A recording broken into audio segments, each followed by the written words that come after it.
जय श्री राधे कृष्ण भक्तों। आज हम आपको माघ मास का 12वां अध्याय सुनाने जा रहे हैं। दूत द्वारा एकादशी व्रत की महिमा का वर्णन इसमें किया गया है। यमदूत बोला, हे वैश्यराज, जो व्यक्ति प्रसंगवश चाहे किसी एक ही एकादशी का व्रत नियम पूर्वक करता है, वह यम के दुखों को नहीं भोगता। यह भी हमने यमराज के मुख से सुना है। त्रिलोकी में इसके समान अन्य कोई उपाय नहीं है। भगवान की प्रिय तिथि एकादशी के दिन व्रत धारण करने से शरीर के सभी पाप नष्ट हो जाते हैं। जब तक मनुष्य एकादशी उपवास नहीं करता, तब तक प्राणियों के शरीर में पाप बने रहते हैं। हजारों अश्वमेध और सैकड़ों राजसूय यज्ञ एकादशी उपवास की 16वीं कला के समान नहीं है। हे वैश्य, 11 इंद्रियों से किए हुए मनुष्यों के संपूर्ण पाप एकादशी के दिन उपवास करने से नाश हो जाते हैं और वह यमराज के अधीन नहीं होता। एकादशी व्रत भोग, मोक्ष, सुंदर स्त्री और श्रेष्ठ संतान को देने वाला है। हे वैश्य, गंगा, गया, काशी, पुष्कर, कुरुक्षेत्र, रेवा, बैनिका, यमुना और चंद्रभागा भी एकादशी के समान नहीं हैं।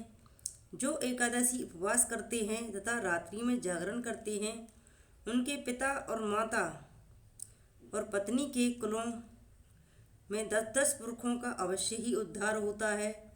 वे संसार से निर्मुक्त होकर श्री विष्णु भगवान के लोक को जाते हैं। हे वैश्य, बाल, युवा तथा वृद्धावस्था किसी भी अवस्था में एकादशी के दिन उपवास करने वाले नरक में नहीं जाते।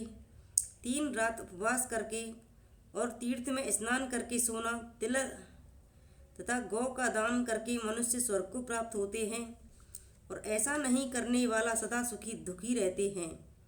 मैं तुमसे सूक्ष्म में नरक से बचने वाले धर्म कहता हूँ, सो सुनो।